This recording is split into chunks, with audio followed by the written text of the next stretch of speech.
घोटले घोटा तनई के अरे मिल के आ बनाना काहे छोड़ गईला अरे बाहर बोला मुझे ए सखी कि काहे छोड़ गईला बाहर बोला मुझे लाइन मारे ला देवर बोला मुझे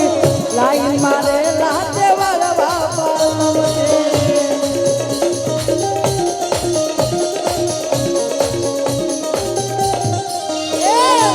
जब से तू सैया गइल हरियाणा होटल घोटा तनके हमारा से खाना काहे छोड़ गइला बाहर बोला कि काहे छोड़ गइला बाहर बोला लाइन मारे ला देवर बोला लाइन मारे ला देवर लाइन मारे ला देवर बोला लाइन मारे ला देवर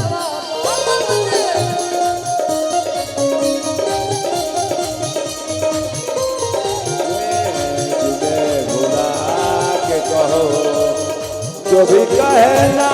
है मुस्कुरा के कहो जो भी कहना है मुस्कुरा के कहो सारा के कसम खा के कहो दिल तोड़ के कसम खा के कहो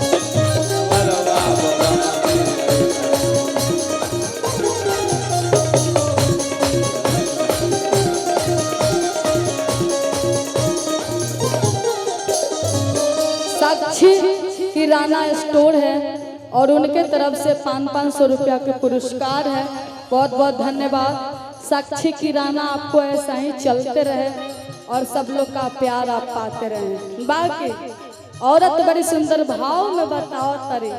और कह तरीका ए राजा जी ए देख चलावत में धोले ला पाजा जल्दी से गाड़ी धाके घरे तू आजा औरत के भाव हो। औरत बताओ तरीका रे छोटा कल्लू ए देख चलावत में धोले लपाजा जल्दी से गाड़ी धाके घरे तू आजा जल्दी से गाड़ी धाके घरे तू आजा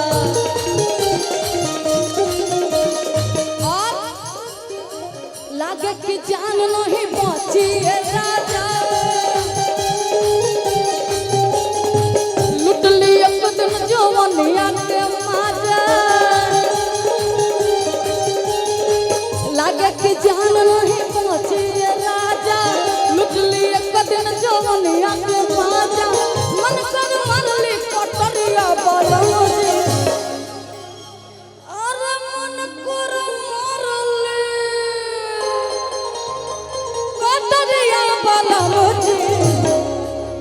मुर्गी डांस ना होगा कि मन कर मारली कतरिया वाला मुझे लाइन मारे ला देवर वाला मुझे लाइन मारे ला देवर वाला मुझे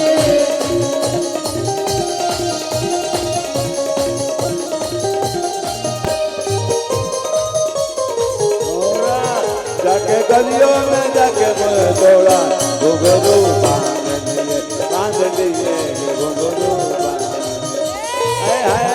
घुंघरू बांध लिए आए हाय के घुंघरू बांध लिए मुझे रूप ने कहीं के नहीं छोड़ा जाके गलियों में दौड़ा घुंघरू बांध लिए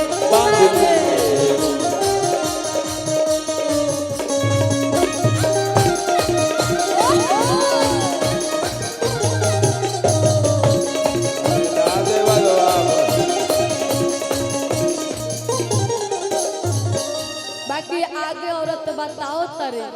और अपना राजा जी से कहो तरीका ए राजा जी ए हमार करेजा जी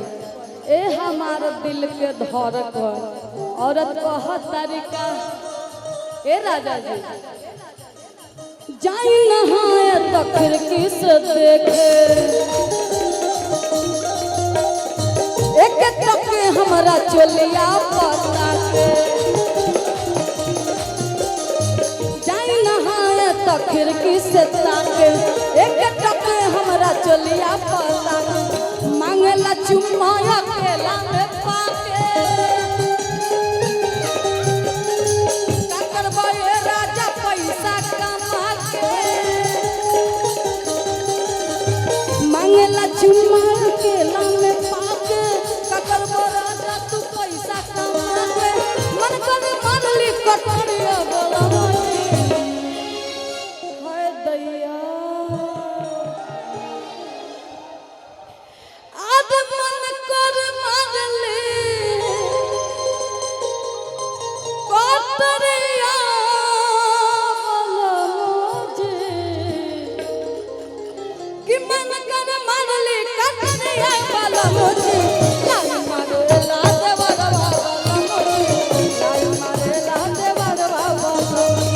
लाई मारे ला देवर बोला मोदी लाई मारे लातेवर बोला मोदी लाई मारे ला देवर मारे ला देवर बाबा मुझे लाई मारे ला देवर बाबा मारे ला देवर बाबा मुझे लाई मारे ला देवर बाबा